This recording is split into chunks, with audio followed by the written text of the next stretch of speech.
जय गुरुदेव. स्व आत्मानुभव पंथ अर्थात सोहम साधना.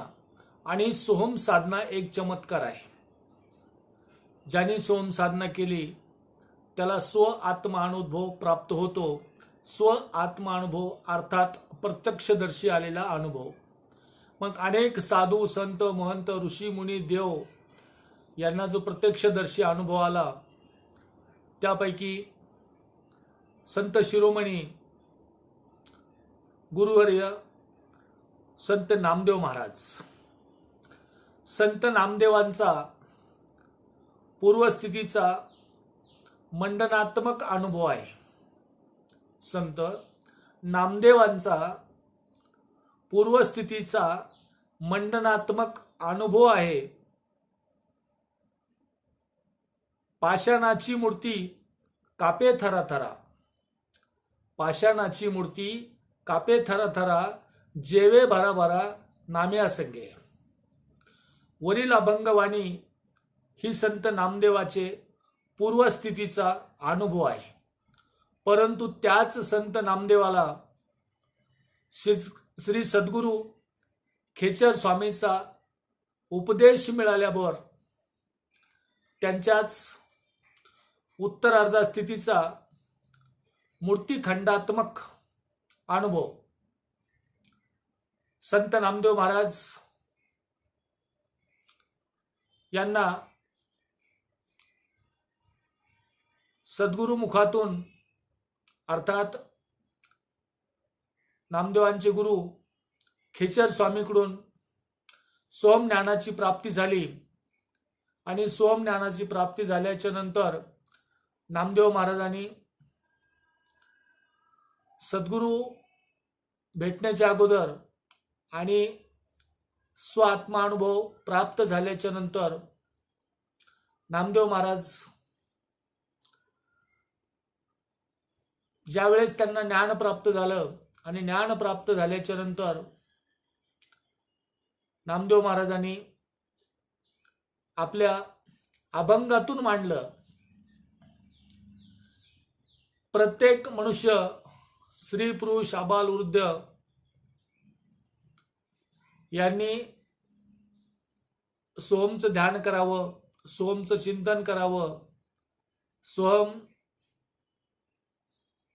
ध्यान अभ्यासाने सहज प्राणायाम होतो आणि सहज प्राणायाम झाल्याच्या नंतर एक समाधी प्राप्त होती. आणि ही समाधी प्राप्त झाल्याच्या नंतर प्रत्येक स्त्री पुरुषास हा स्व आत्मा अनुभव प्राप्त होतो. मग स्व आत्मा अनुभव प्राप्त झाल्याच्या नंतर मनुष्याला ईश्वर दर्शन, देवदर्शन, ज्योतिर्मय स्वरूपात साक्षात भगवंताचं दर्शन होतं. आणि हे दर्शन झाल्याच्या नंतर माणसाला मोक्षगती प्राप्त होते.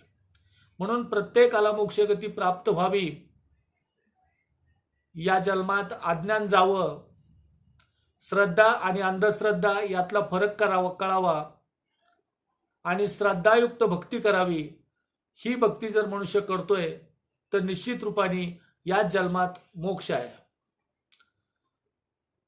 संत नामदेवाला सद्गुरु मुखातून म्हणजे खेचर स्वामींना ज्यावेळेस उपदेश केला त्यावेळेस आणि उपदेशाच्या नंतर म्हणजे उत्तरार्धात स्थितीचा मूर्तिखंडात्मक जो नामदेवांनी अनुभव मांडलेला आहे तो अनुभव येण्याप्रमाणे. पाषाणाचं देव बोलेची ना कधी, भवव्याधी केव्ही ढळे. दगडाचा देव मानिला ईश्वर, परी तो साचार देव भिन्न. दगडाचा देव इच्छा पुरवित, तरी का भक्त आघाताने. पाषाण देवाची भक्ती जे करीती, सर्वस्वी मुक्ती मूढपणे. पत्थराचा देव बोलत भक्ता ते, सांगता ऐकता दोघेही मूर्ख. ऐशी याचे महात्मे जे का वर्णिताती, आणि म्हणविती तेने भक्त. परंतु ते नर पामर जाणावे, त्यांचे न ऐकावे बोल कानी. धोंडा घडून या देव त्याचा केला, आदरे पूजिला बहुत हर्षे. तेव्हा तो उत्तराई होई केव्हा काही, बर्वे हृदयी विचारा हो. धोंडा पाण्याविन धोंडा पाण्याविन नाही देव कोठे, होता स्थान मोठे तीर्थक्षेत्र. द्वादशीच्या दिवशी झाला उपदेश, देवाविन ओस स्थळ नाही, तो देव नाम्या हृदयी दाखविला, खेचरांनी केला उपकार. खेचर स्वामींनी ज्यावेळेस संत नामदेव महाराजांना सोहम मंत्राची दीक्षा दिली आणि सद्गुरु मुखातून ज्यावेळेस नामदेव महाराजांनी सोहम हा मंत्र ऐकला, सोहमचं सतत आत्मचिंतन केलं, त्यावेळेस प्रत्यक्षदर्शी नामदेव महाराजांनी ह्या अभंगाची निर्मिती केली की तीर्था धोंडा पाणी, देव रोकडा सज्जनी, तुझा आहे तुझ पाशी, परी तू जागा चुकलाशी. आशियाचे महात्म जे का वर्णताती, आणि म्हणिविती तेने भक्त. देव कुठे आहे, कसा आहे, त्याची भक्ती कशी करायची, कुणी करायची, कशासाठी करायची, आणि भक्तीने काय प्राप्त होतं, आम्हाला काय प्राप्त व्हावं. मग आमच्या शरीरामध्ये 3 दुःखाचं निर्माण आहे, जसे की शारीरिक, आर्थिक आणि मानसिक. परमेश्वराची भक्ती केल्याने हे 3 दुःख जावं, असा हा सोहम निर्गुण निराकाराची भक्ती करणारा कधीही दुःखी होत नाही. ध्यान करा, ध्यानी बना. सोहम सोहमचे सतत आत्मचिंतन करा, मग ईश्वर दर्शन प्राप्त होईल, देवदर्शन प्राप्त होईल, आणि स्व आत्मा अनुभव म्हणजे ज्याने केलं त्याला अनुभव सुद्धा येईल.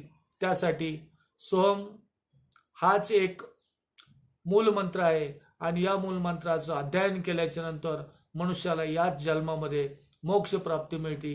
जय गुरुदेव.